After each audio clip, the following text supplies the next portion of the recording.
Ein herzliches Guten Morgen aus Casablanca und willkommen bei unserem Webinar mit der Afrikanischen Entwicklungsbank. Uns erwarten heute ganz spannende Themen von unseren Experten im Bereich Wasser, Urban Development und Trade Finance. Im Anschluss gibt es dann noch Einblicke eines österreichischen Unternehmens, welches erfolgreich mit der Afrikanischen Entwicklungsbank zusammengearbeitet hat. Im Sinne des Webinars und unserer Sprache heute werde ich jetzt auf Englisch weitermachen. Good morning, everyone from Casablanca. Thank you for being here. I would say let's start the webinar today. We have an exciting program ahead of us with our experts from the sectors of water, urban development, and trade finance. At the end, we're going to hear as well some insights from an Austrian company that successfully worked together on projects together with the African Development Bank. So with no further ado, I would say let's start ahead. I would kindly ask you to switch off all your cameras, please, and also put you on silence mode so we can make sure everything runs smoothly.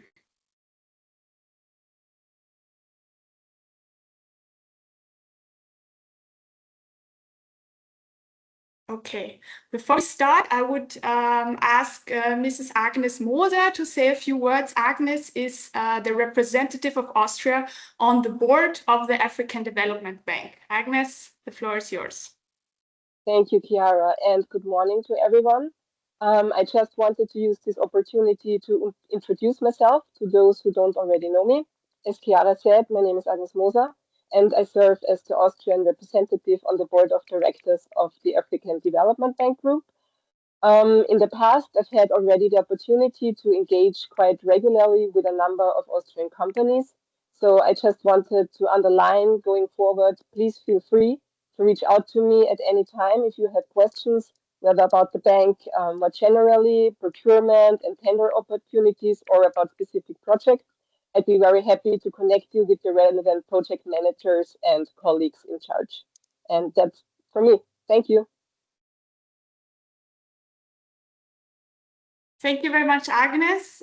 Before we start with our first speaker, Mr. Burkhard Caesar from the Water Department, I want to remind you that you have the Q&A chat available for you. So please feel free to pose your questions as soon as they pop up. We're going to have a Q&A session at the end of all the speakers' presentation, and we will be able to ask them at the webinar. Okay, then I would say, Mr. Burkhard, it's ready for you to share the presentation. Good morning. And thank you for having me here for the presentations. So if you don't mind, I'm going to do a presentation on a project we did in Senegal called Kermomarsar 3. So I'm going to share with you a short presentation and then a video explaining what we did and how that project impacted the city of Dakar in Senegal in terms of water access. So around 2010, there was an issue in the city of Dakar, Senegal, is that the water was coming from 250 kilometers away from a place called Kermomarsar and Lac de Guiers. So that lake was the main freshwater source of Senegal. And there was a main pipe taking the water to the big city of Dakar. And in 2013, there was a burst in the pipe, which was fixed. However, there were a lot of issues with the access to water, especially for communities on higher grounds due to lack of pressure. And that situation created a lot of issues, social and political issues. There were riots, people complaining on access to water, families having to wait all night for the dry tap to come back so that they can fill buckets and sustain the next day.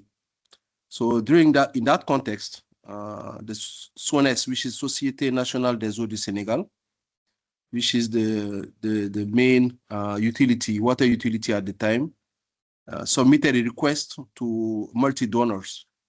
And that request was to finance a third water treatment plant in that location, and also a new piping system to bring the water to the city of Dakar, which was growing at the time, And during that time also, the main airport, Jas Airport, was being built.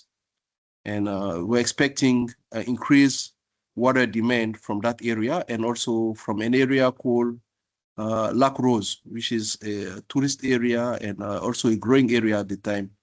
So it is in that context that this request came to the bank and other donors, including the World Bank, European Investment Bank, the French Development Agency.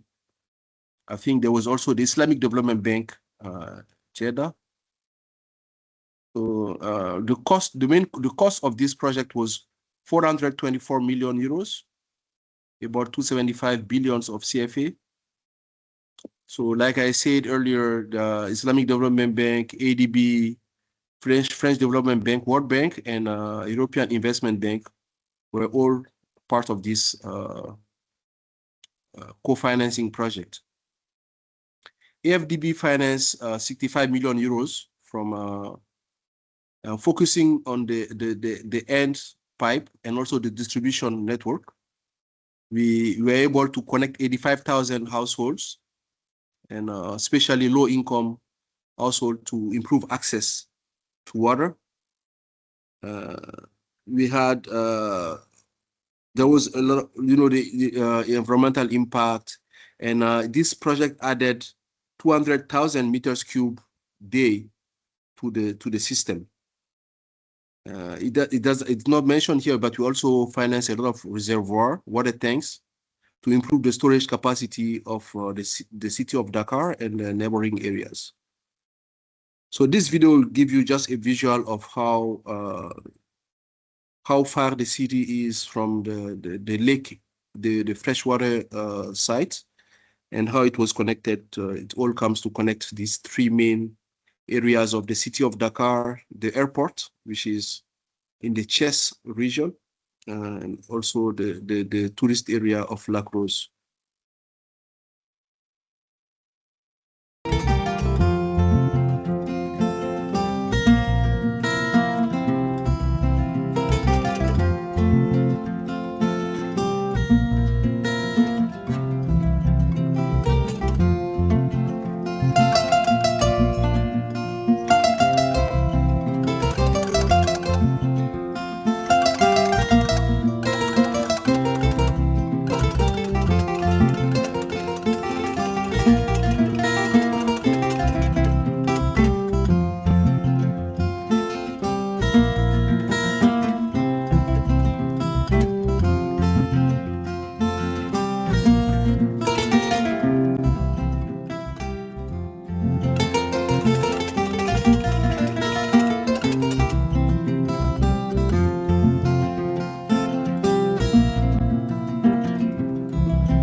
Thank you very much for the presentation. Thank you. Okay, so next in line would be urban development. Mr. Achia, it's your turn. All right. Good morning, everyone. My name is Stefan Achia. I'm the manager for urban development at the FDB. So I'm covering the whole of the continent, and I'm really happy that Boubacar spoke before, because we work a lot with our colleagues from the water, also a bit with our colleagues from power. But of course, I'm within the house of transport currently in the bank. So I'll go quickly for the presentation. Just for a lot of maybe your colleagues in Austria, Africa is becoming more urbanized. We will currently have about 11,000 agglomeration. We work a lot with the OECD for the database, and by 2050, 2 out of every 3 Africans will be living in cities. So the problem that Boubacar mentioned, for example, on the Mr. Cissé mentioned about water in our cities, is going to become more and more prevalent in the future. Water, sanitation, solid waste, as well as transport, power, and housing, for example, just to name a few. So this is the current situation. The cities are going to absorb about 80% of the total population growth, and we will have currently about 700 million. We'll have about 1.2, 1.4 million by 2050, which will make it on the second largest urban population, just behind Asia. So we just mentioned that is the very significant growth of our urban population in our cities on the continent. So that also will have a massive impact. And Mr. Cissé just mentioned about, for example, our current cities, but a lot of our cities are going to expand. So 61% of the cities are still under construction. But how to get it right is going to be the key issues, and use the lessons learned from other part of the world, like Latin America.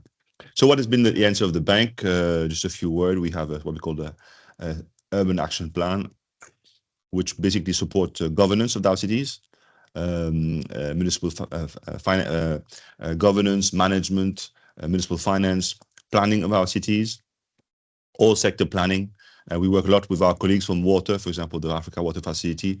We have our own trust fund supporting city planning, zoning, master planning, and then of course the bulk of our work is of course in infrastructure. That's what we do day and night. So mobility, municipal finance, governance, shelter, essential services, water, sanitation, and a resilient climate impact.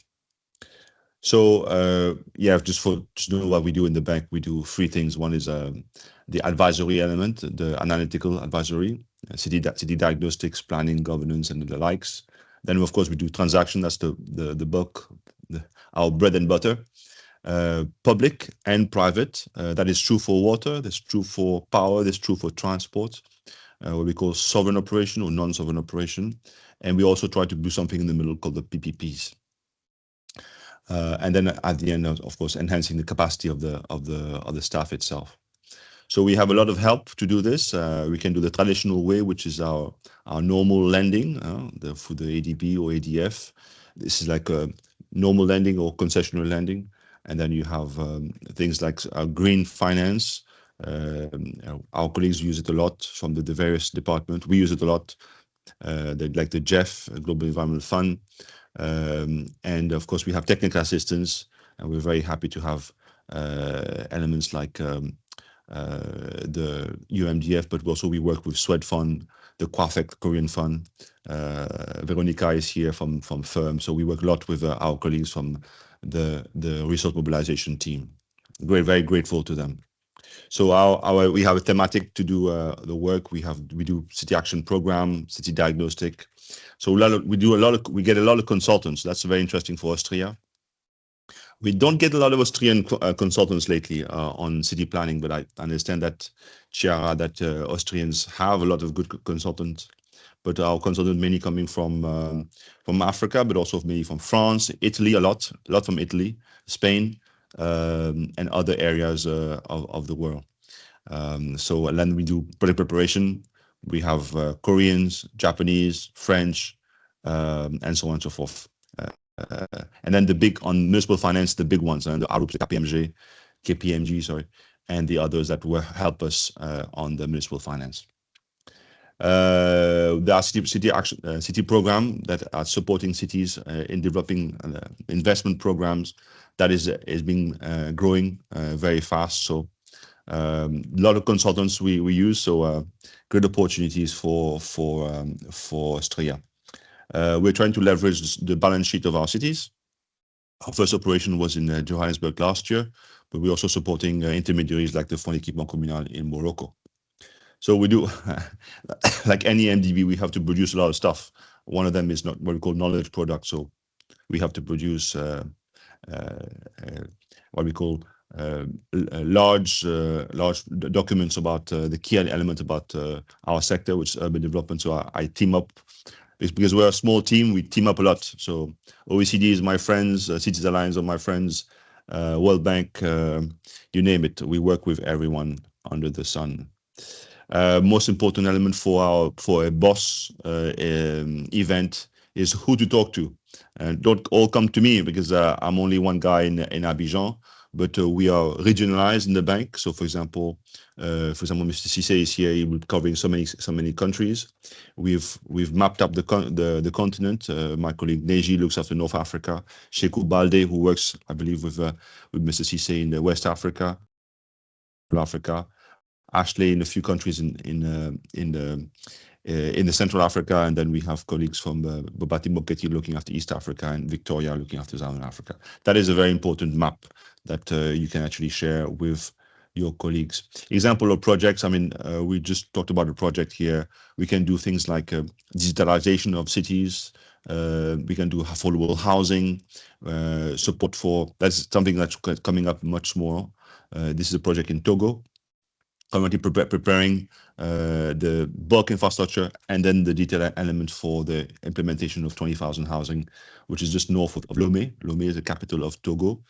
Côte d'Ivoire, we are doing acceleration of the revenue systems, especially called municipal taxes, property tax, commercial tax. So we did for 22 communes. Now it's been rolled out for the 240 something commune that you have. Commune is like a bit like a city. Commune is like a region of Côte d'Ivoire, and we can see the map. The revenue of those communes are going up by 10, 15, 20% because when you go digital and you don't have cash payment, you can actually make better revenues for your cities. Digitalization of certain cities, especially the cadastral elements, that's very important for many cities. Large investment projects, like we are just finished the Projet de Transport Urbain d'Abidjan. We're currently preparing the second part. Those are large investments. Those include roads, bridges. The World Bank initiated some BRTs on some lines. And of course, you have the big metro project, which is financed by France in Abidjan. Good project of integrated project between the transport, water, sanitation is a project like Promoville, which is just finished in Senegal, mainly for secondary cities, and our colleagues are currently preparing a second phase, Promoville phase 2. It has a different name now, so we're working with together with the colleagues from water, power, and of course urban is trying to put all this in musique, as we say in French. Bulk infrastructure is one of the thing that we know best how to do. For example, just like Promoville, we're currently doing something similar in Djibouti. Djibouti is a city, is a country, what we call island state. I'm from Mauritius, so it's a country on an island, but Djibouti is a bit the same. It's the bulk of activities are happening in the city of Djibouti, very commercial city, port city. And this is upgrading the old part of the city of Djibouti. So we'll do exactly like Promoville, roads, drainage, power, water, cabling, IT, street lighting, and of course social amenities, gardens, blah blah blah, the whole 9 yards. So phase 2 is currently being prepared. This is something interesting. In Somalia, we're doing support to what we call internally displaced population. So people that are moving when you have in the fragile state, maybe Veronica will talk more about this. Maybe people move in, So we are building something like 1,000 something housing for internally displaced people in the city of Dolo. And so those are light construction. Since we cannot go there, it's going to be our colleagues from UNHCR who's going to be executing the project. So I just mentioned South Africa, so provide debt directly to the city without coverage guarantee from the National Treasury. So hopefully they'll pay on time. And that's about 100 projects. We worked a lot with our colleagues from water here and our colleagues from power. About 100 projects that were ready to go. And that was just what we call a single shot, single bullet project, a single expenditure. And then the traditional project I just mentioned in Djibouti or is rehabilitation of roads, drainage. Drainage is a major issue on the continent. A lot of our cities don't have enough appropriate drainage. So that's something that happens when you have big rains, suddenly you get flooding. So you need to move quickly to improve the drainage system, larger trunk drainage, storm water. Same thing in Dodoma, which is a new part of the city of Tanzania. Everybody thinks that Dar es Salaam is the capital of Tanzania, but it's not. It's Dodoma, and the government is actually pushing a lot of investment. The AFDB financed the airport.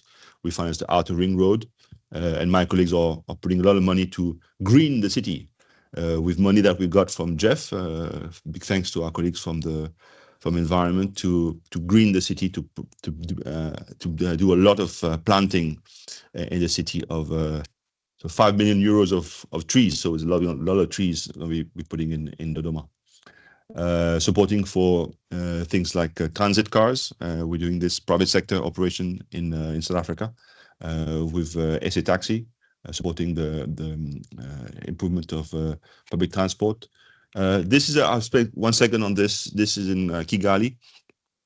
So we use the urban fund to prepare the project, about $1 million, and then the investment is about 100 million. This is a traffic management interchange, a bit like the one that you just saw for Abidjan. But we are currently doing also a study, about $500,000, on the possibility of a cable car in Kigali. And already companies, and one of them actually is an Austrian company called Doppelmayr, to this project. So they've approached the government of the authorities there. The client is called the RTDA, the Roads Development and Transport Authority of Rwanda. So I'll just stop and maybe a few pictures to have fun. This is the Mauritania. We're currently working on Nouakchott. This is the old part of the city that deals with fisheries, and they want to do a upgrading of the area. So we're currently supporting and working with private sector operators, a company called Meridiam, to raise the funds for this, like a seafront upgrade, which will also include the housing. So Nouakchott, Accra, Abu Rawash in Egypt, Cape Town, also we're currently working. So those are kind of money that we do on technical assistance.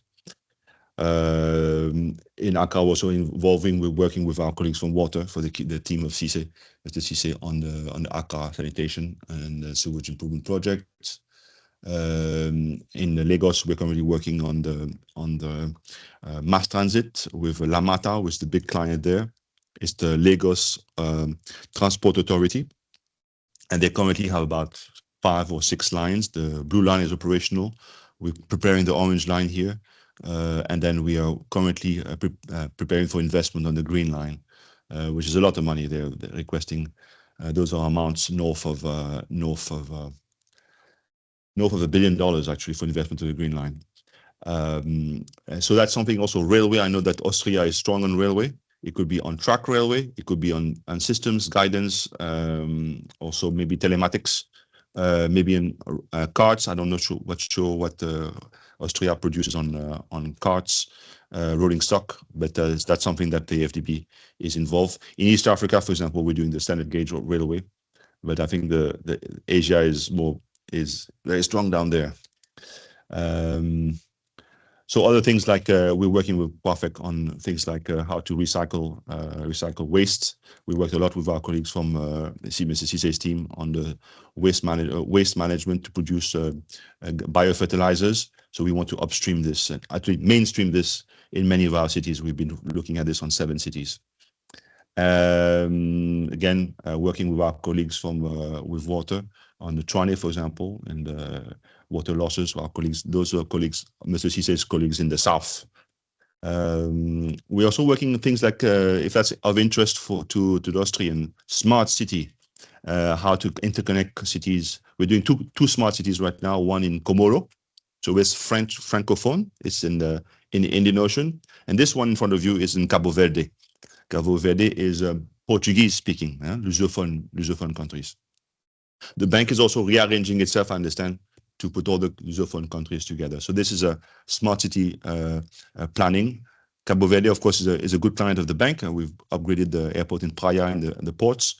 I believe they also have some water project down there. Maybe Mr. Cisse will talk about that.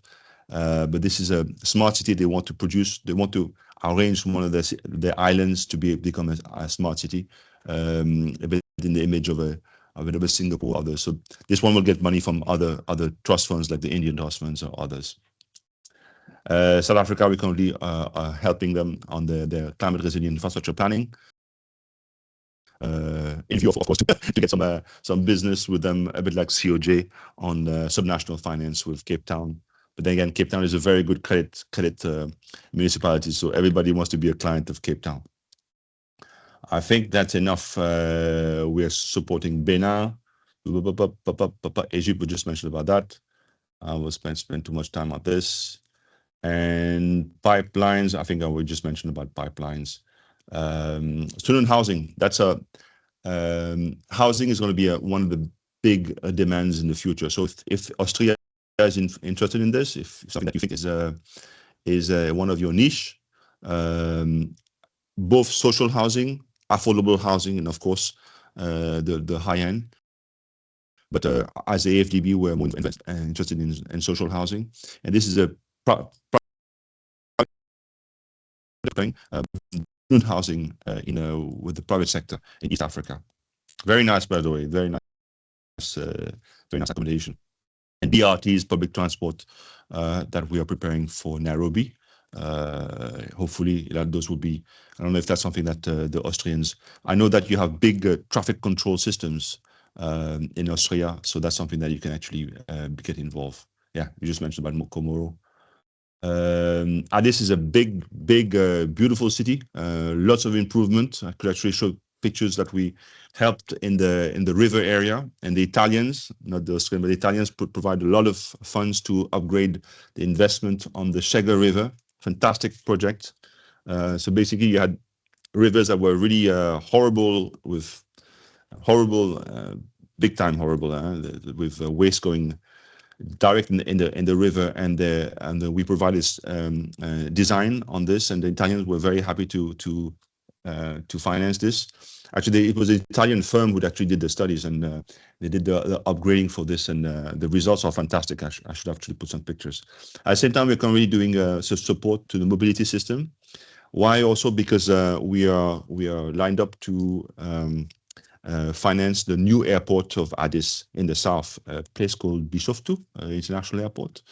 With the success of Ethiopian Airlines, they cannot grow anymore. The airport is on the plateau. You can't go left, you can't go right, so you have to go south.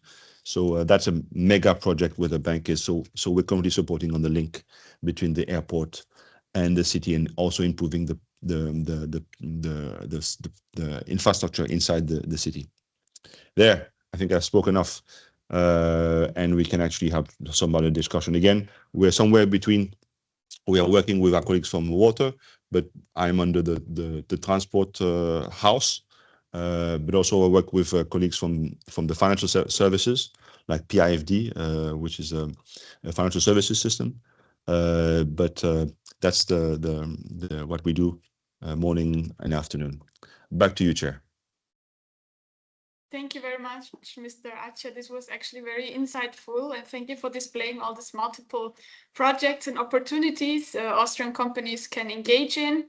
I would warmly welcome you if you have any questions to our speakers now already, or maybe a bit ahead of the webinar, to post them in the Q&A chat.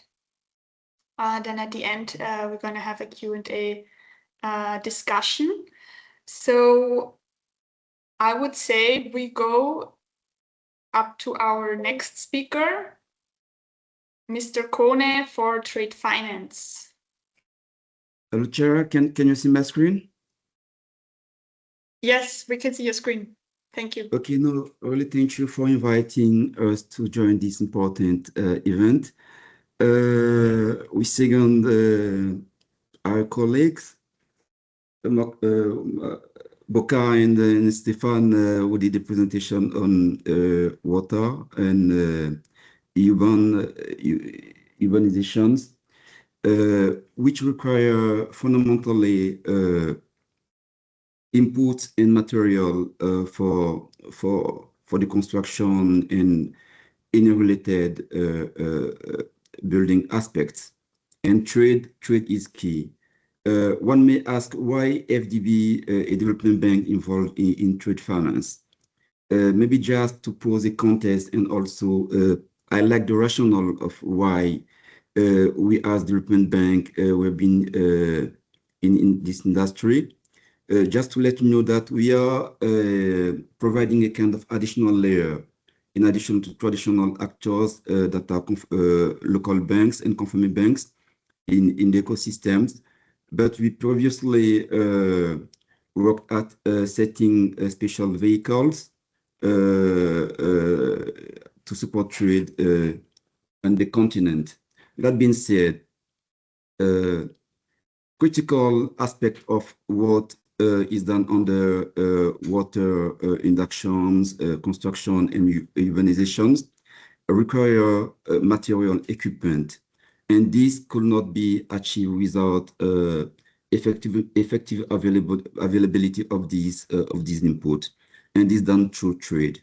That's why we think that trade is critical to the economy, and so we have been set to ensure that the financing of trade is effective and is there. We as development bank, our role mainly is to ensure that local corporate and SME and banks do receive the fully support in the interaction with either intra-Africa and also with the rest of the world, with partners like Austrian companies when they do the trade, either for importation or export. That being said, let me go through the presentation. Okay, I will move this summary. Okay. So you may all have this information, the date of establishment for the bank, the number of member countries. I will move to that slide first. Okay. As I was indicating, the bank's journey started in the 80s with the setting of critical vehicles like you already know, African Bank, TDB, just to ensure the gap we're noting currently in the trade finance tip, which is huge. Because for information, Africa trade represents nearby 3% of the other global trade, which is very low. And it is estimated that a percentage growth of that trade will enable additional revenue to 70 billion or 80 billion, which was 2 times the official development assistance, which is key and fundamental. And in that regard, it was being agreed that the bank work in providing support to critical vehicles, as I was indicating, like TDB and African Bank and other actors on the continent. But we went through a different cycle and crises, namely the 2008 crisis, during which we noted that the response that was there through these traditional vehicles was not enough to respond to what was at the time as market need. So we jointly work with the AFC under the GTL Global Trade Program. We provided close to 1 billion trade support in order to face that crisis. But the bank found it relevant to set its own trade finance program in 2013. That's just to talk about the journey where we come from, to let you know that the FDB has been supporting trade for a long and it still remains in that industry. Regarding the bank's trade, the FDB trade finance program, we do have four main instruments divided into categories. You have the funded instrument and the unfunded instrument.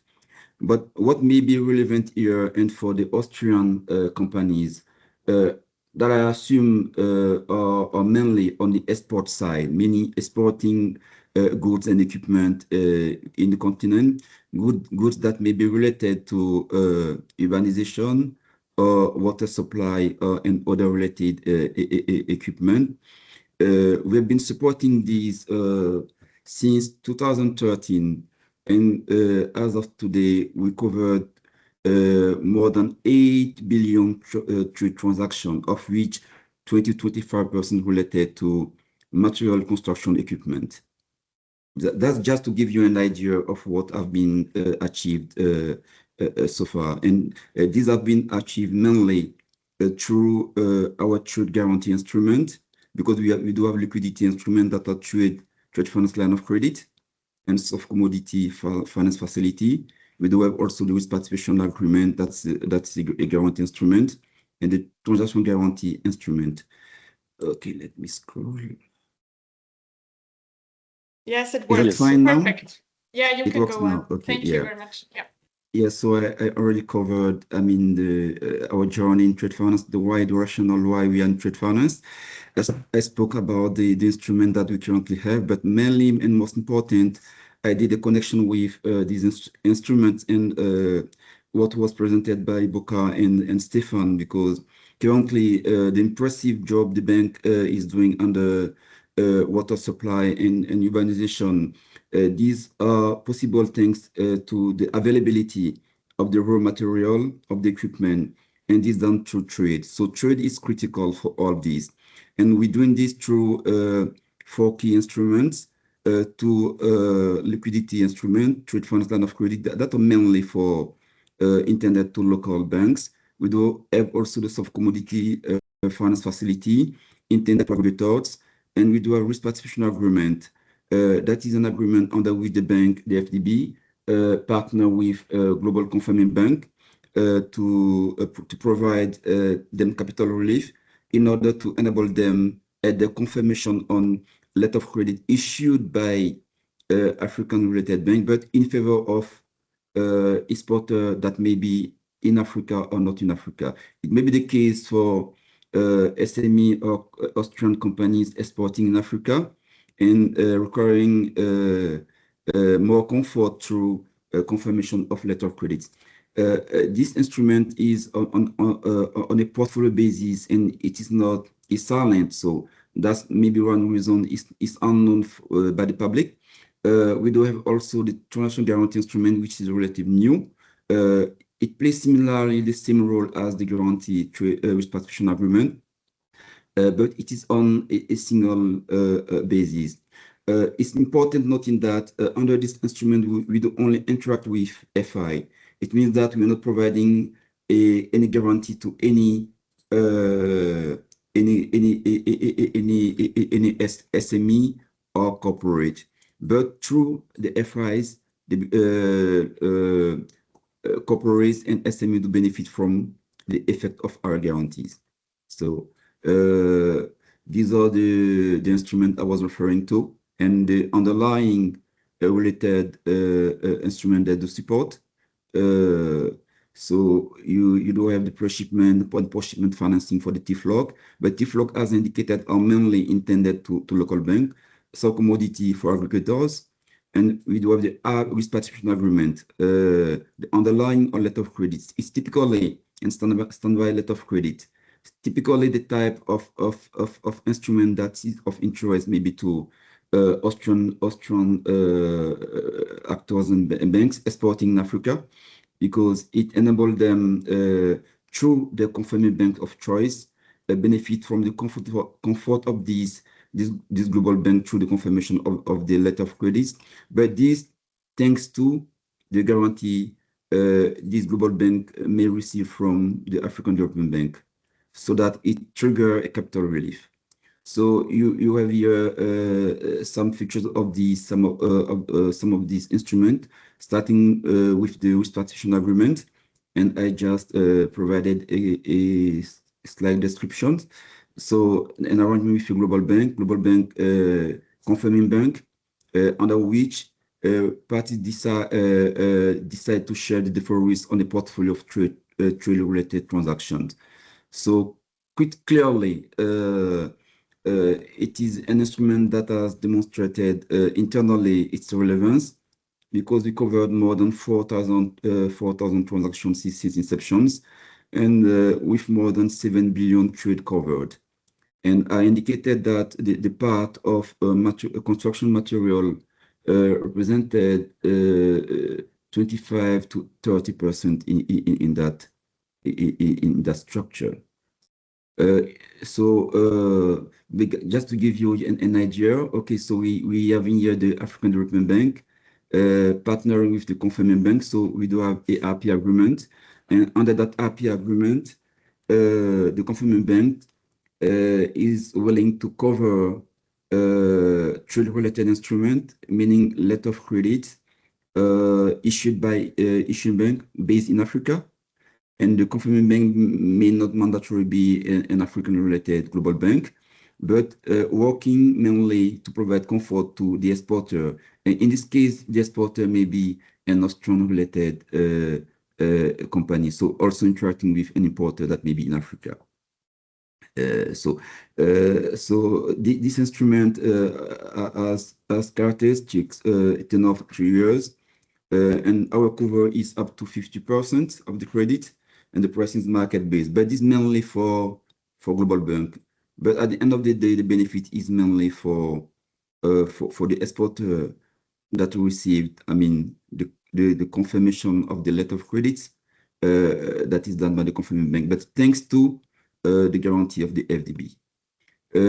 Other trade instrument that we would also offer, trade final line of credit, but that instrument is important for. It is reversely. In this case, it may be an SME or a company based in an African-based country, benefiting from a loan from a corporate a bank that has received that trade final line of credit, but that may be used as pre-shipment to ensure that it has the required working capital needed to produce and also expedite export its goods to in Africa or abroad. And in this case, the benefit may be also to partners like Austrian companies dealing with SME in Africa that are importing, for example, raw material or any kind of goods from African countries. But these, the benefit of this is directly maybe to SME located in Africa through a financial institution.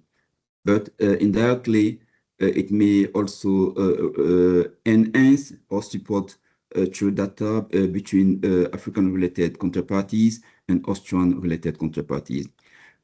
So that's the presentation of the structure.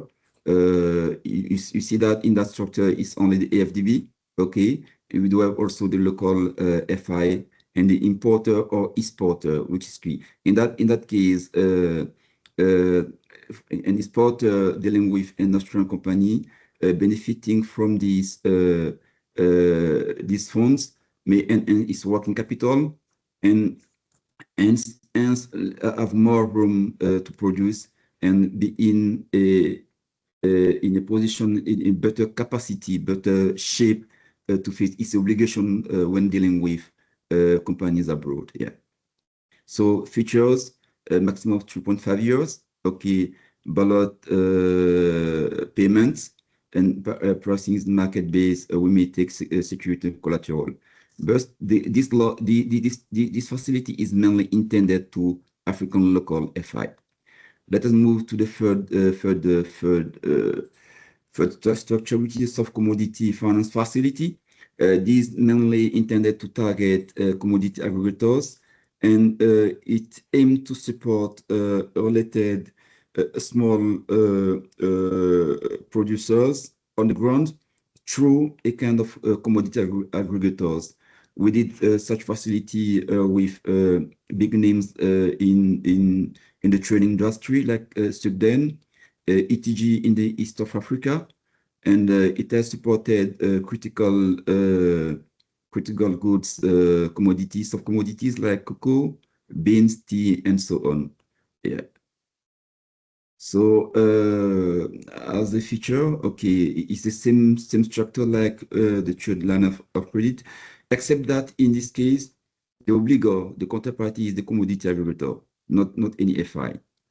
Yeah, and the final recipient are farmers and purchasing agent on the ground.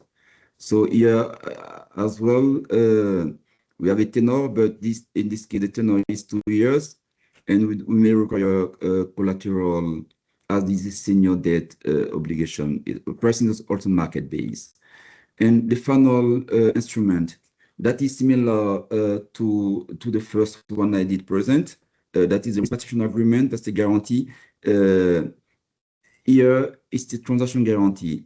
That's also a trade finance instrument that provides up to 100% cover to confirming banks. So it works under the same structure like the first instrument. The main difference is that the risk participation agreement is silent. Nor the issuing bank or any exporter know about the instrument because it's silent. The agreement is only between FDB and the confirming bank. Under the transaction guarantee instrument, all related parties, meaning the confirming banks and the issuing banks, are aware of the existence of the trade guarantee instrument. It's got a tripartite agreement. So this is a trade finance arrangement under which the FD provides up to 100% cover to confirming banks for non-payment risk taken on trade transaction.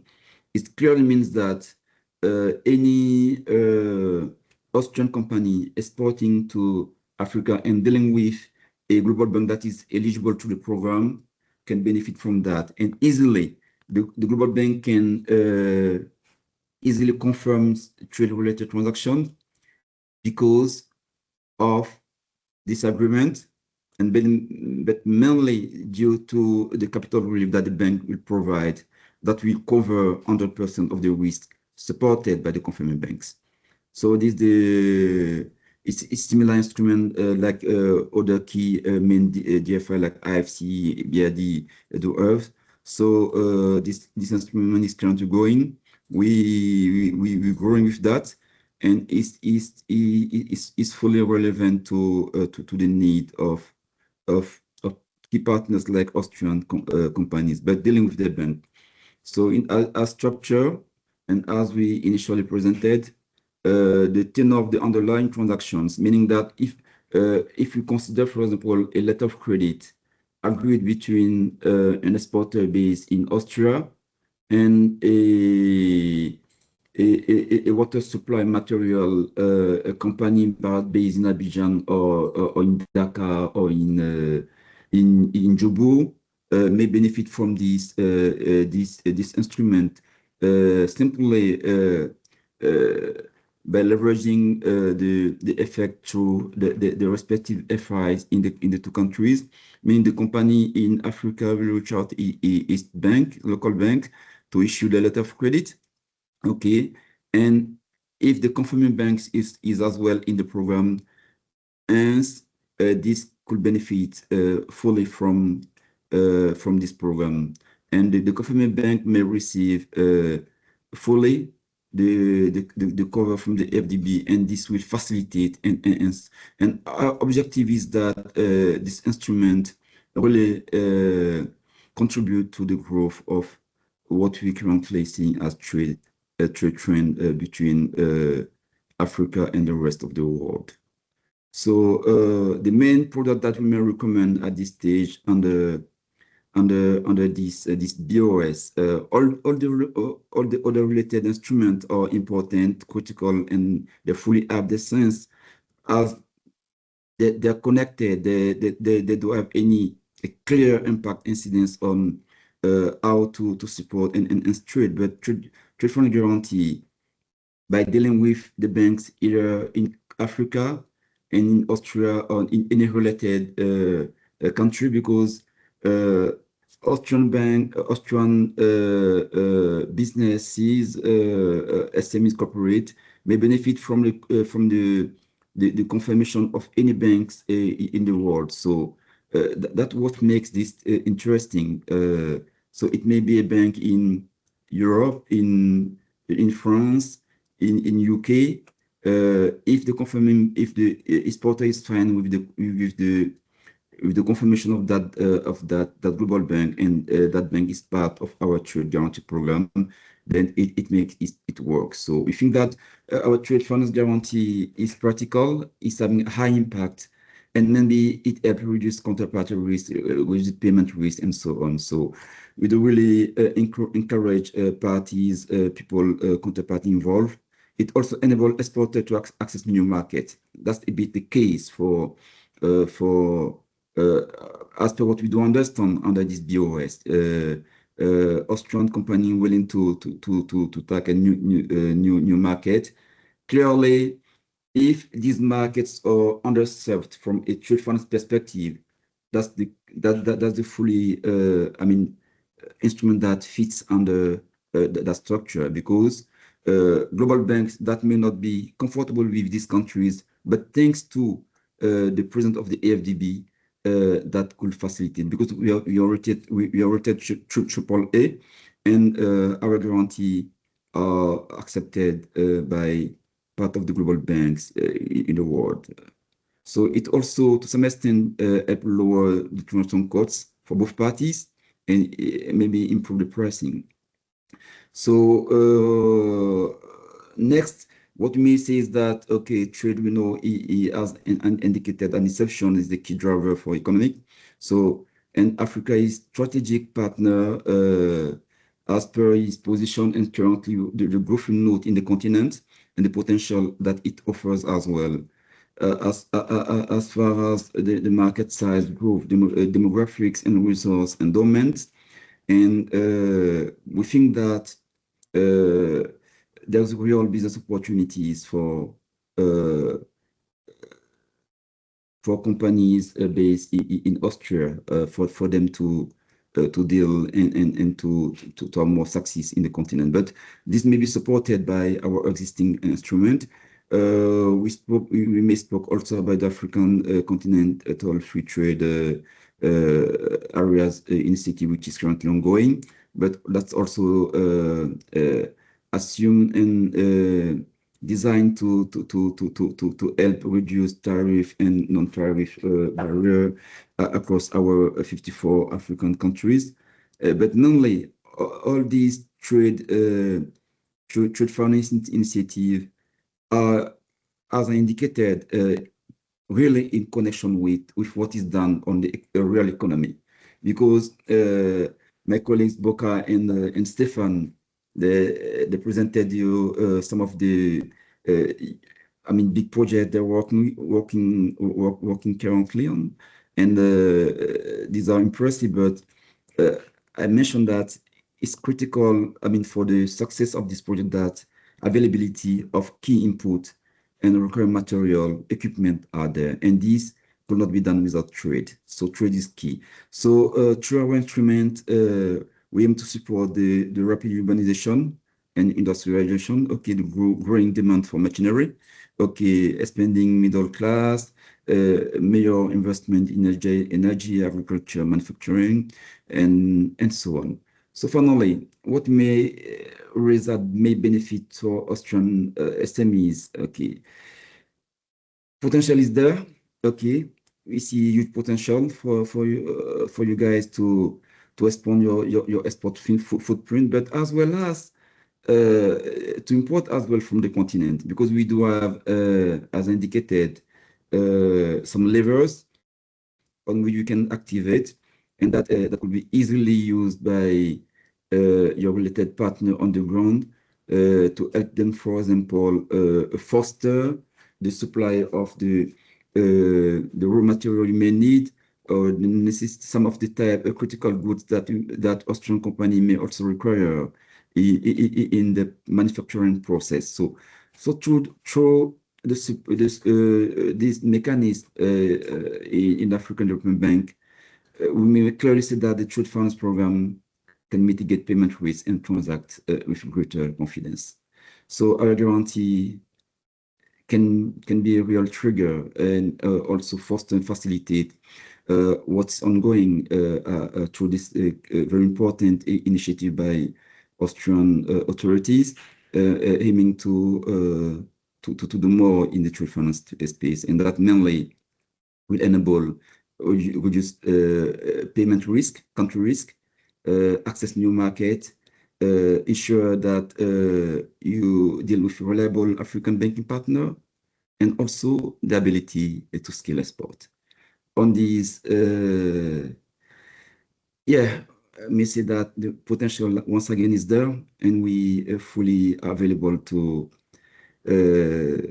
support in that dynamic Austrian companies and partners to our assistance. So Chara, these were the few slides we wanted to share with you on trade finance, in addition to what Boca and Stefan did, but that's mainly related to the real economy. We're talking about trade finance, but finance is key. So thank you. I submit there. Thank you very much. Mr. Côte, I will just take the opportunity and pose one question that was asked in the chat, because it has something to do with your presentation, I guess. So we'll just read it out loud. So the question is this tool applicable in the case of an Austrian industrial company producing in Morocco and exporting to an African country like Mauritania, Senegal, or Ivory Coast? Yes, Chara, definitely. This is quite interesting question. That's what we will name internally in our jargon, intra-Africa trade. Fantastic, yeah. So yes, that trade transaction, yes, could benefit from this instrument, either because the Austrian company based in Morocco is a Moroccan registered company, right? So that may benefit from support from a local bank in Morocco. So as I was indicating, as well as for its working capital needs, as for any comfort that it may require when exporting to Mauritania. So this trade transaction can be fully covered by our trade guarantee instrument. And we're keen to have more information and to see how we can assist more, because we do have as well some of the banks, our partner banks based in Mauritania as issuing banks, and for the confirming banks, it may be any global bank based anywhere, but eligible under our trade guarantee program. Yeah. So the response is yes, it's fully covered. Yeah. Thank you very much for this quick response. Then I would say to not lose the time we still have for the webinar, I would invite our last speaker to come onto the floor, Mr. Vaklavicek from the company Hydrofil. He's going to present us some insights from his experience with projects together with the African Development Bank. And then we're going to wrap up if there are any more questions for our speakers. Yes, hello. Thank you very much for this opportunity today. I hope you can see my screen. Yes, perfect. All of you? Thank you. Yes, my name is Thomas Waslavicek. I'm Managing Director of Hydrofil, and I have the honor today to talk about our experience in the last 20 years on the African continent, and also especially have a focus on projects financed by the African Development Bank. We are an Austrian engineering and consulting company based in Vienna. We are not a technology provider, but we provide engineering and consulting services in the different subsectors of the water sector, from water supply, wastewater, sanitation, hygiene, to natural hazards, water resource management, and irrigation.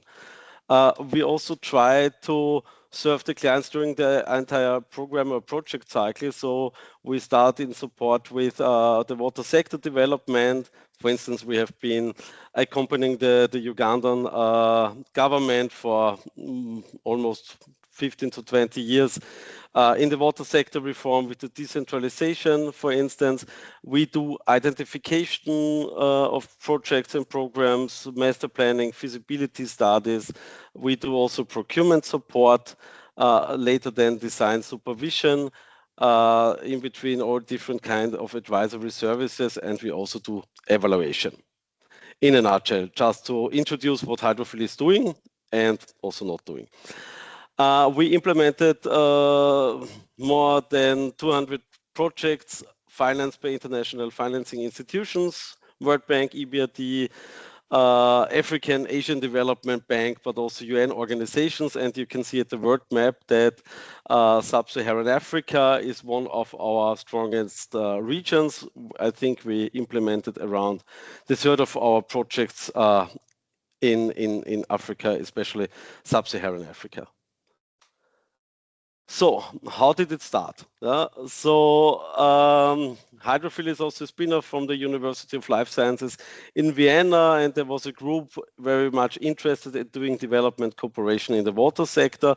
And since some of the African countries like Uganda, Mozambique, Cape Verde, etc., have been, some still are, focus countries of the Austrian Development Cooperation, we started with small, relatively small assignments there.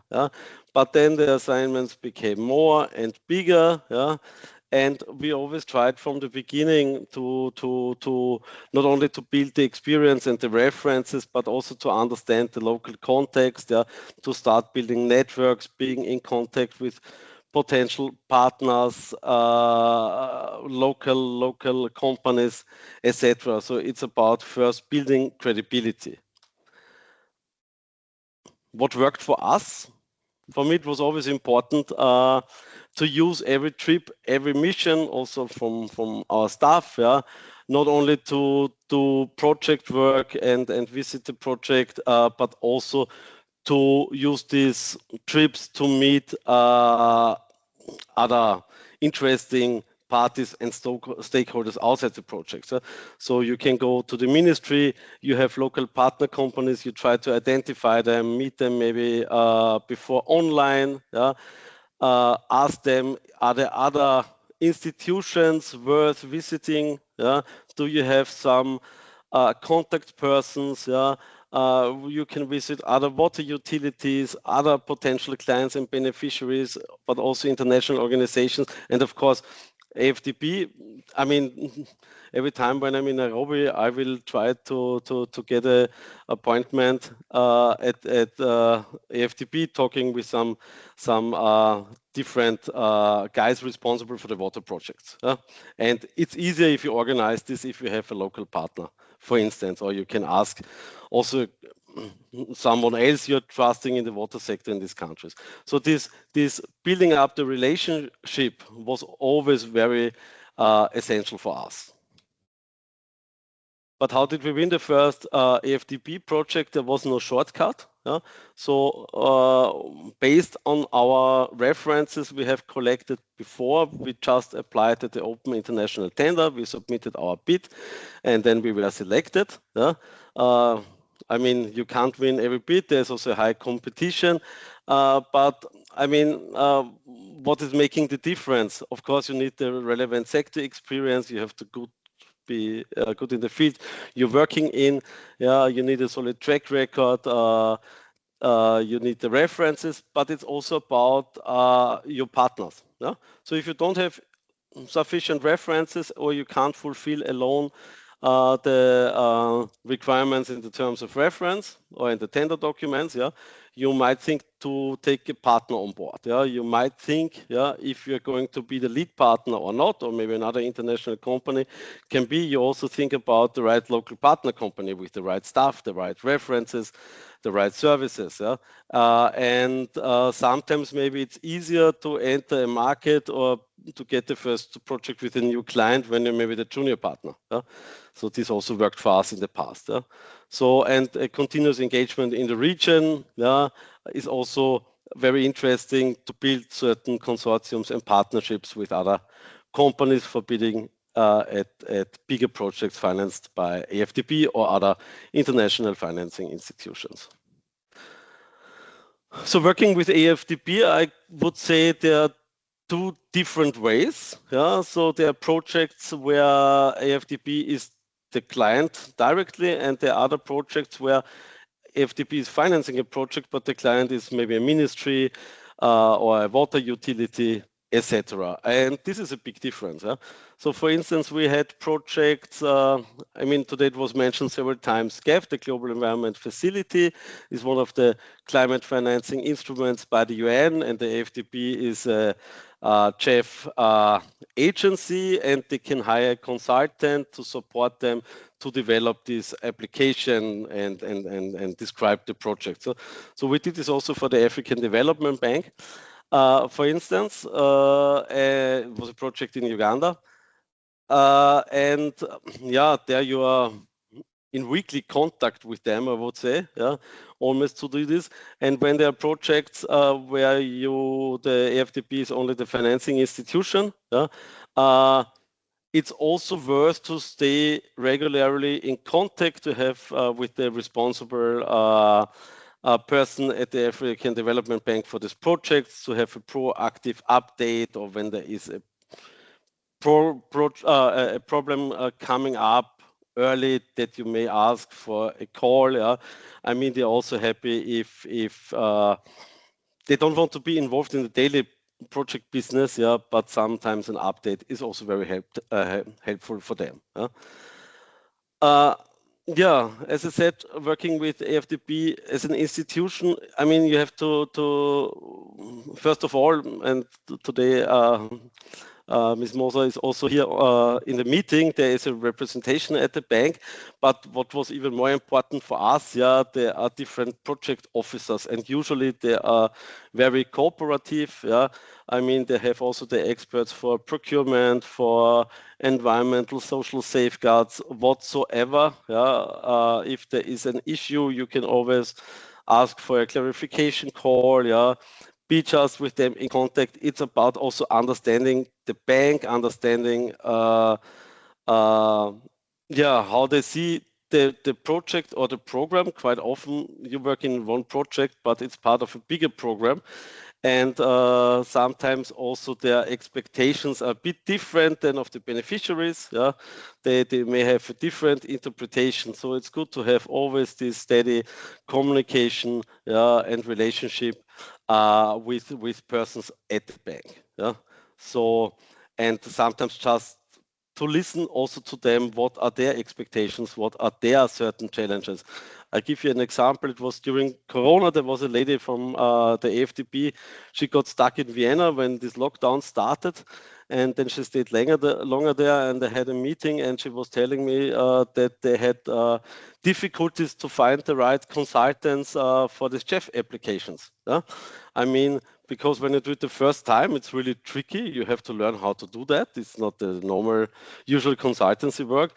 And to understand that, okay, if they're looking for very qualified consultants with experience in this field, that you may have higher chances if you apply more for this kind of projects. Things like that. So it's, don't be afraid of the bank. Yeah? There are normal people working there, I would say, and they also have interest to find good services, good goods, good consultants and technology. So it makes sense to be in constant contact with them. Yeah, just a short overview of the project. So over the time, we built a very diverse portfolio across the continent. Yeah. Starting from project preparation, feasibility studies, doing sector support, government support, policy support, capacity building. Yeah, we did large-scale urban water supply and sanitation planning, but we also did evaluation projects, but not all with the African Development Bank. Just to see on the left-hand side, there are the countries where we implemented projects financed by the African Development Bank, and on the right side there is the map with all the countries where we implemented projects also financed by other IFIs like the World Bank or KfW, but also UN organizations. Yeah? But Africa is not one market. Sometimes people are asking me, how is it to work in Africa? And I said, what do you mean with Africa? There are 54 countries. There are many different cultures. Yeah? There are different business environments. North Africa is very different to many countries in East Africa or West Africa. It's a difference to work in Ethiopia or in Uganda. It's a different working in Namibia or Senegal. Yeah?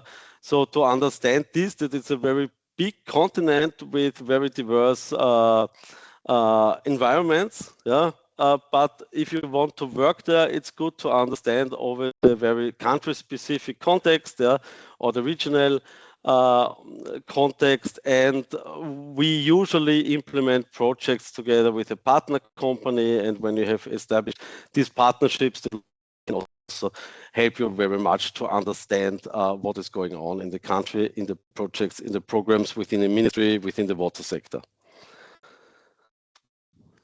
Yeah. And for us, sometimes I have also the impression that many Austrian companies think Africa is very, very far away. Actually, it's relatively close. I know if you fly to South Africa, it's far, but you cross the Mediterranean Sea and you're actually there. And sometimes it's far closer than going to Southeast Asia or Latin America. And a practical advantage is that there is a little or no time difference. This makes managing of the projects from Austria easier than maybe a project in Australia where you have just 1 or 2 hours overlapping working time, and there's also no jet lag if you have to fly quite often there. Yeah? So this is also my positive impression. And in general, quite often companies are afraid that payments are not coming. So I will also not sign every contract in Africa, of course. But if the projects are financed by the African Development Bank or other international financing institutions, then you can be sure that you will be paid. Yeah, I mean, there also is a representative of Austria in the development bank. There could be also support by the embassy, by the Chamber of Commerce. It's always good also to be in contact with them from the beginning when you want to enter the market. Yeah, and we never had problems to get paid at the end. Yeah, sometimes it took a while. Yeah, but with the support, it was always possible to get paid at the end. Yeah? So what are the key takeaways, at least for us, was always to think long-term and not project by project. Yeah? So you have to invest time, you have to be present, and you need some continuity. Yeah? To build the relationships, also before some opportunities arise, to build some good networks with a local partner, with potential clients, but also please don't be shy and visit IFIs and also the African Development Bank. I think they're happy also sometimes if they can get some visitors. They're always also looking for good bidders in their project. So then what we also did and do, there are quite often trade missions organized by the Chamber of Commerce. And thank you also today for the invitation. I think we're also going to Egypt in November. There will be also a trade mission organized by the Chamber of Commerce. And also we are quite often in contact with the offices, the regional offices of the Chamber of Commerce. For instance, if we start a new project and we're not sure about the taxes, then they can recommend a tax advisor or a legal firm, something like this. This is always a good and effective entry point to get into a new country. Yeah, And what we also did, we started small and then we scaled up. Yeah. Of course, you can't just without references apply for a multi-million euro or dollar project. You will not win it, but if you have built up references over time, so we started maybe with projects about 50,000, and now we have also references with several million euros per project. Yes, that was it in a nutshell. Thank you very much, Thomas, for this very practical examples of how your projects in Africa worked so far. With this being said and all the presentations being done, I would open our Q&A session. Yes, so we'd open the Q&A sessions, and I would like to start with our three first speakers. So maybe if we take Mr. Bokar, Mr. Achia again, I have a question, and this would be if you could summarize in one sentence, what are the most interesting projects to look at in your respective sectors for the months and for the year ahead, and how is the best possibilities that Austrian SMEs that maybe want to get in there as a subcontracting company, not as the main tender company, what is the best way that they can engage in the projects and try to be part of? I leave it to you. Who wants to answer first? Thank you. Just remember the bank and our colleague who just mentioned a few minutes ago. There's two ways of contracting out in the bank. One is what we call bank executed. That means the contract is with the bank, and then there's beneficiary executed. The contract is with the country, or with the road authority, water authority, port authority, airport, and so on and so forth. So in the bank, we finance only three things. One is services, goods, and works. Now, on technical assistance, for example, the services can be contracted with the bank. For example, in feasibility studies and technical assistance, that can be directly contracted with the bank. So the company will be signing a contract with the AFDB. But on goods and works, those are generally executed by the country, and it can be paid either through a special account with the country or paid directly, what called direct payment. So my colleagues from procurement can actually give a whole bunch of a detailed activity on this. But so just to confirm, there's two ways of doing things. But on technical assistance, you can also have bank executed. For example, on the urban side, our donors requested us to focus on what called bank executed. So a lot of we deal directly with consultants directly. Yes. Thank you very much. So, for example, if we have a tender, no, so the client is not the bank. Now I have the case that, for example, the client is the Federal Ministry of Water Supply or of Housing, and then an Austrian SME wants to collaborate in a project. Then we could say, for example, the best way is to go directly to the client, who is the ministry, no, and search the contact there. Would you confirm this? Yes, if it's executed by the procurement is done by the government, again, for goods and works, it's always done by the government. So the executive agency could be, with Mr. Cisse, would be the water authority, it could be the transport authority, the road authority, and the likes. Back to you. Okay, Mr. Bokar, do you want to add on this maybe? Yes, I would like to add a few things.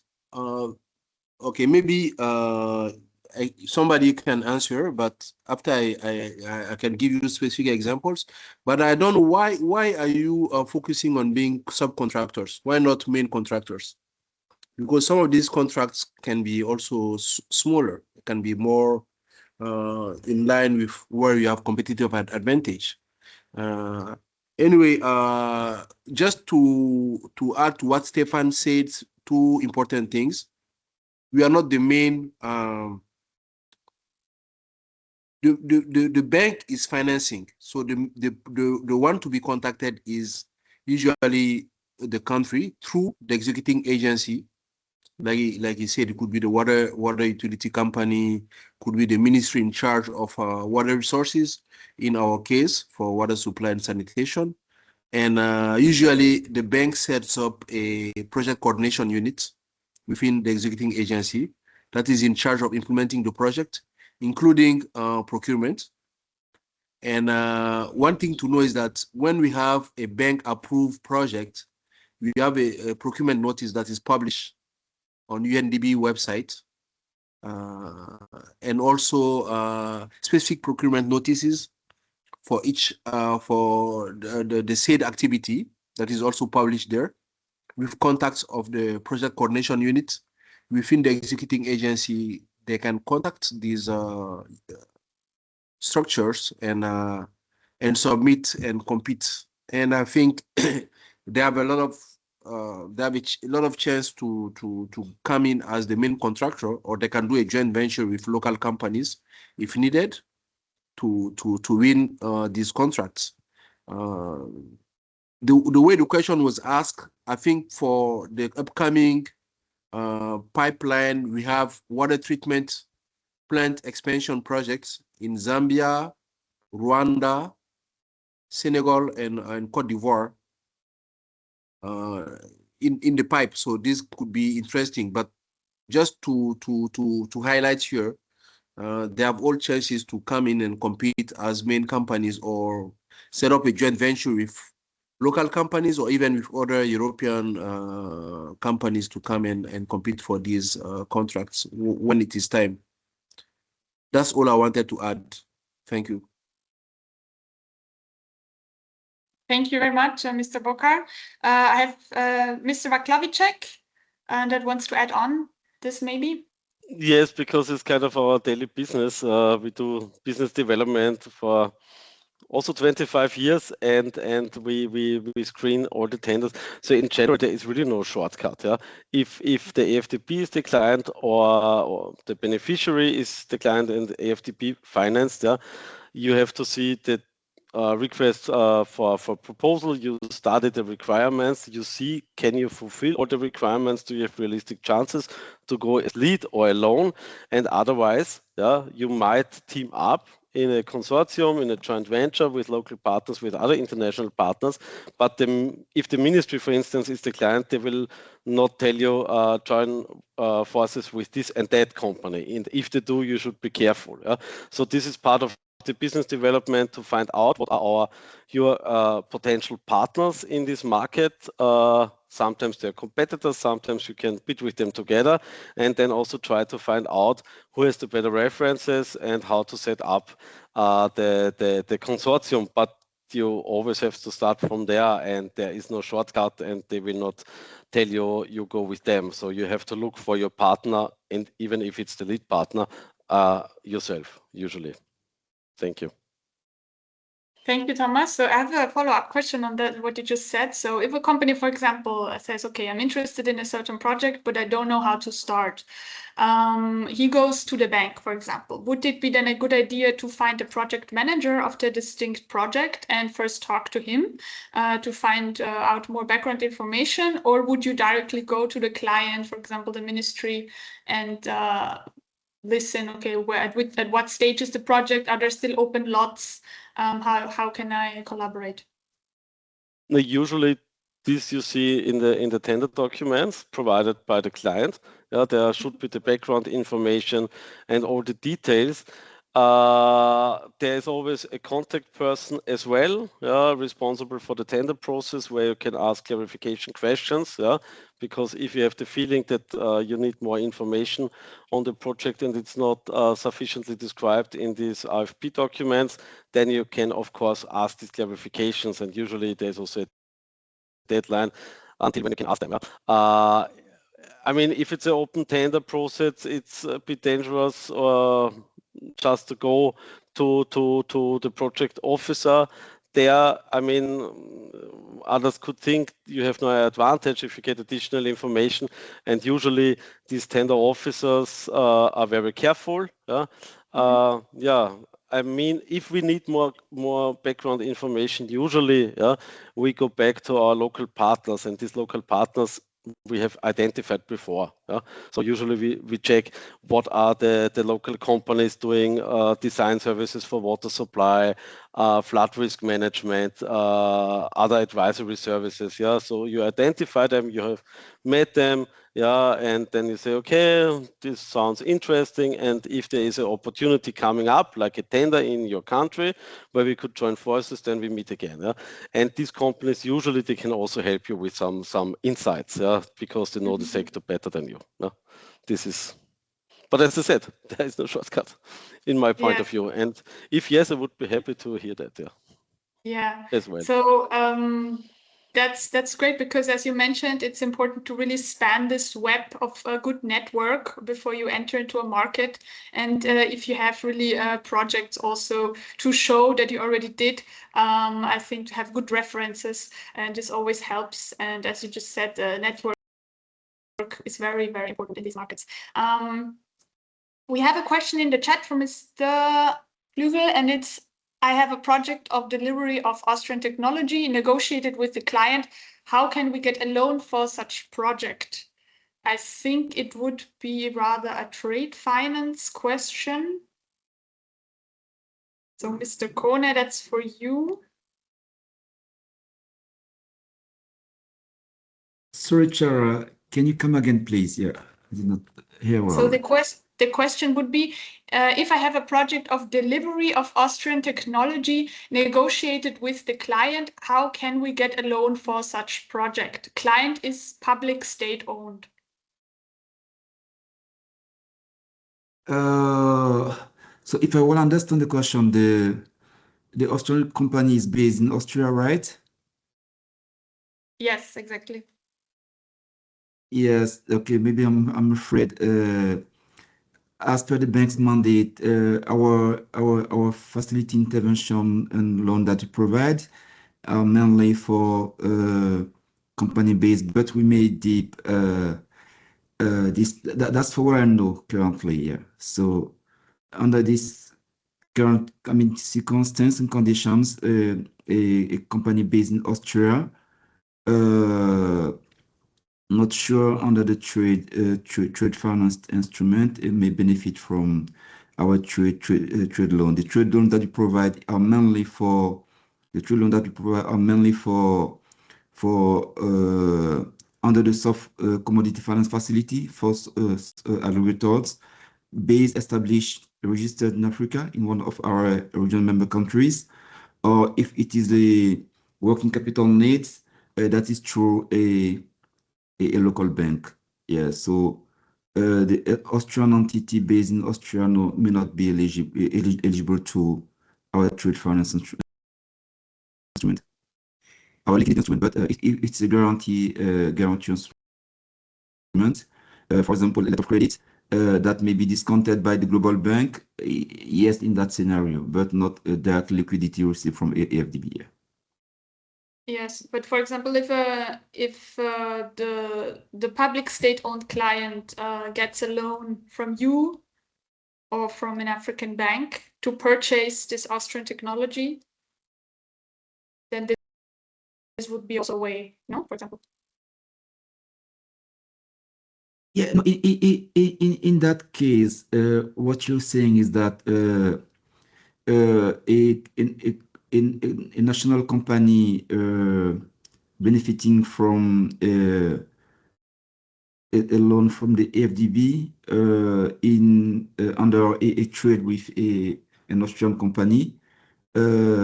Yes, that the type of financing we used to see. The bank finance directly Dangote company that's public and other company based in our African countries. So now I'm trying to see. What I'm saying is that for our trade funded instruments, as per the criteria defined in instruments guideline, the recipients of this liquidity are financial institutions, apart from the soft commodity finance facility that we do have. So in that scenario, what you're trying to describe, if the Austrian company is interacting with a counterparty that is receiving support from the African Development Bank. Yeah, maybe thanks to that support, it may be in a capacity to honor its commitment, I assume. But this is not AFDB financing, providing liquidity directly to the Austrian company. Yes, they're financing their African clients so they can purchase basically the Austrian products, no, if I understood right. Yeah, I mean, yeah, if that's per the structure, if the African company is importing from Austria, and if that's part of the company's I mean current needs, as well working need or capital needs, and yeah, that may be part of the structure covered.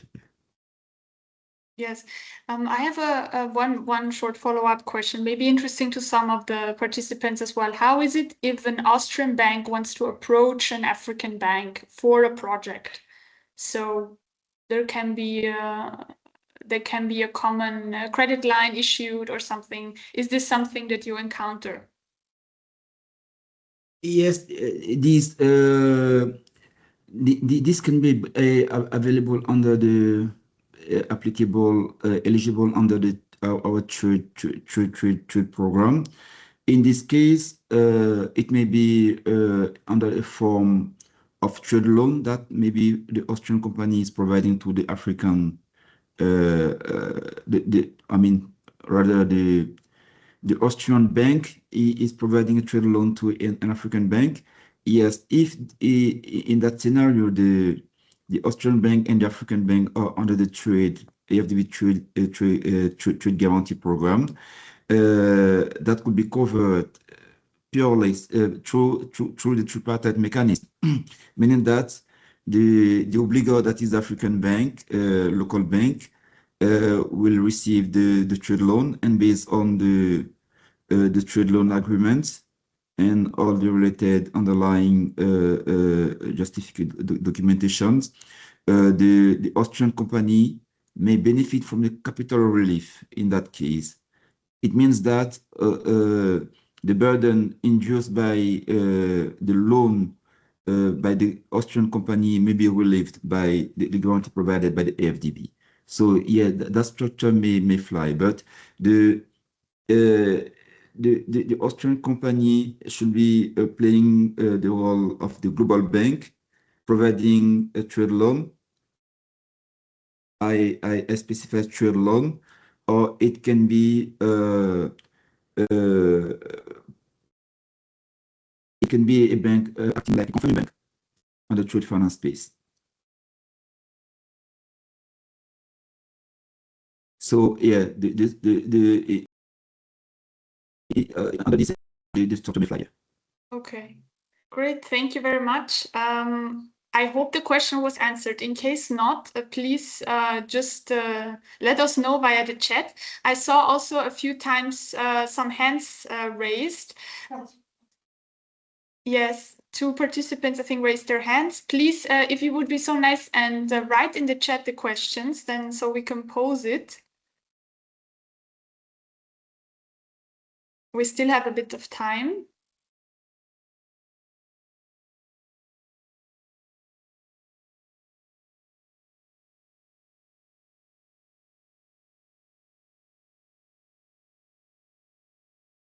Yes, for all the questions regarding the presentations, yes, we record the webinar as well. So there's going to be a link available afterwards with the webinar, and the presentations as far as right with the speakers can also be shared.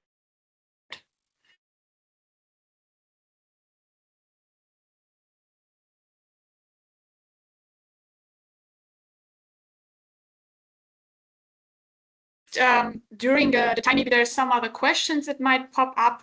I want to remind you that in case you need the contacts of our speakers today, please feel free to note down these emails. Thank you again to all our speakers of today. It was actually extremely interesting, super insightful, and I'm sure our Austrian companies got a lot of information along with them. Thank you very much again.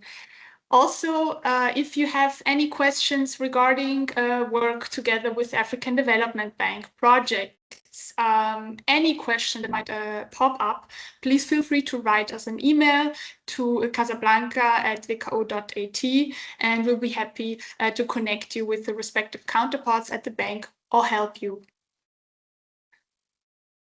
Last but not least, I want to just give you a wink about our upcoming events that we have. We have Exporttag 2026, the 28th of May, where our commercial counselor, Dr. Albrecht Zimburg, is going to be present and be happy to answer all your questions. You can approach him directly. We also have the Wirtschaftsdelegierten-Sprechtage, with going to be also in every region of Austria. There you have another possibility. And then our events that are going to take place here in Morocco or in Western Africa is the Place Print-Pack, the packaging fair in July in Casablanca, the Marrakesh Air Show. It's the most important platform for air and security.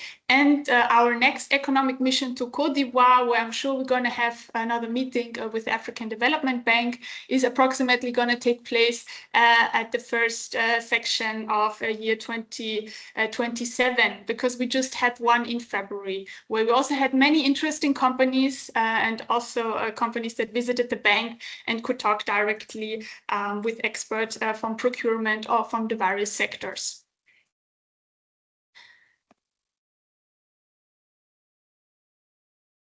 So if we don't have any more questions, as it seems to be the case, again, you can always approach us afterwards. We'll be happy to answer any questions after. I would say again, thank you very much to all the speakers of today. Thank you for coming, thank you for presenting, and goodbye, see you the next time. Danke fürs Dabeisein und liebe Grüße nach Österreich.